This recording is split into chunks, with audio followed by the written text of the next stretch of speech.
डालिया, हॉलीवुड की सबसे खौफनाक अनसुलझी मिस्ट्री। लॉस एंजल्स, जनवरी 1947। एक युवा और महत्वाकांक्षी अभिनेत्री एलिजाबेथ शॉर्ट हॉलीवुड की चमकती दुनिया में अपने सपनों के पीछे भाग रही थी, पर एक दिन वो अचानक गायब हो गई। 15 जनवरी को एक पार्क में उसकी लाश मिली और पूरा शहर सदमे में था।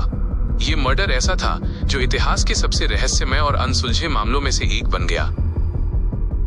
एलिजाबेथ शॉर्ट का बचपन बोस्टन में गुजरा। माता पिता का तलाक हुआ था, जिसके बाद एलिजाबेथ अपने सपनों की तलाश में कैलिफोर्निया शिफ्ट हुई और फिर हॉलीवुड के सपने देखने लगी। लाइफ काफी कठिन थी, पर एलिजाबेथ की पर्सनालिटी ब्राइट और महत्वाकांक्षी थी।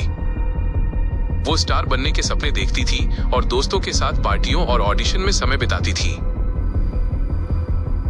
लोग कहते थे एलिजाबेथ शॉर्ट थी, लेकिन उसकी पर्सनालिटी बड़ी थी। वो खौफनाक मंजर। जनवरी 1947 में एलिजाबेथ अचानक गायब हो गई। उसका आखिरी ज्ञात स्थान लॉस एंजल्स था। एक हफ्ते बाद लीमट पार्क में उसकी लाश मिली। बॉडी बहुत बुरी तरह क्षत-विक्षत, म्यूटिलेटेड थी। शरीर पर कई कट्स थे और उसे 2 हिस्सों में काट दिया गया था। मुंह को जोकर की मुस्कान की तरह बीच से कान तक काट दिया गया था। कट्स इतनी सफाई से लगाए गए थे जैसे किसी सर्जन ने किए हों। हाथ और पैरों पर रस्सी के निशान थे, जिससे लगा कि उसे जिंदा टॉर्चर किया गया था। जांच और रहस्यमय पत्र। जांच के दौरान LAPD को कई लेटर्स मिले। एक लेटर में लिखा था, मुझे ढूंढने की कोशिश मत करना। बाद में इसी तरह के कई लेटर्स पुलिस को मिलते रहे। सभी लेटर्स में पेट्रोल का इस्तेमाल करके फिंगरप्रिंट्स मिटा दिए गए थे। हालांकि एक लेटर में फॉरेंसिक टीम को एक फिंगरप्रिंट मिला, लेकिन वो किसी भी संदिग्ध से मैच नहीं हुआ। The 3 main suspects। 1. Robert Red Manly. Robert एक बिजनेसमैन था जो एलिजाबेथ से उसकी मौत से 1 महीने पहले मिला था। 9 जनवरी 1947 को शाम करीब 6 बजे रॉबर्ट ने एलिजाबेथ को अपनी कार से लॉस एंजल्स के एक होटल के पास ड्रॉप किया। ये आखिरी बार था जब वो जिंदा देखी गई। FBI ने उसका लाई डिटेक्टर और नार्को टेस्ट किया, जिसमें वो पास हो गया। अजीब इत्तेफाक। 9 जनवरी 1986 को रॉबर्ट की एक एक्सीडेंट में मौत हो गई, ठीक उसी तारीख को जब एलिजाबेथ को आखिरी बार देखा गया था। 2.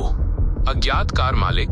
डिटेक्टिव राल्फ के अनुसार 1997 में ओरिजिनल केस के आखिरी डिटेक्टिव राल्फ ने बताया कि उन्हें सीक्रेट टिप्स मिली थी कि जिस रात लाश फेंकी गई वहां एक काले रंग की कार देखी गई थी।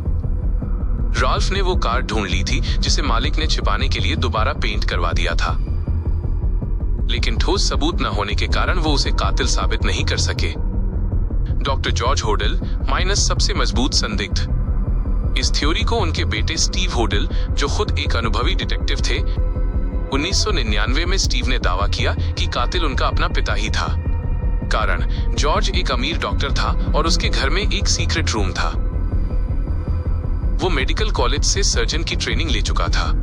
तस्वीरें। 1991 में स्टीव को अपने पिता के सामान से 2 तस्वीरें मिली। 2014 में फेशियल रिकॉग्निशन सॉफ्टवेयर ने कंफर्म किया कि वे तस्वीरें एलिजाबेथ की ही थीं। दूसरा मर्डर। स्टीव का दावा है कि जॉर्ज ने 10 फरवरी 1947 को जीन फ्रेंच का भी मर्डर किया था, जिसकी लाश पर लाल लिपस्टिक से BD लिखा था। स्टीव होडल की किताब के बाद LAPD ने इस केस को कोल्ड केस रिव्यू के तौर पर फिर से देखा। जॉर्ज होडल की 1959 में मृत्यु हो चुकी थी। 2010 के बाद लेटर्स पर जो DNA मिला वो बहुत खराब, डिग्रेडेड हो चुका था।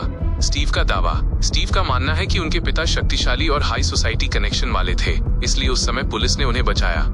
73 साल से भी ज्यादा समय बीत जाने के बाद भी ये केस आधिकारिक तौर पर अनसॉल्व्ड है। जॉर्ज होडल को कभी आधिकारिक तौर पर कातिल घोषित नहीं किया गया, लेकिन स्टीव होडल की थ्योरी को सबसे मजबूत आधुनिक थ्योरी माना जाता है।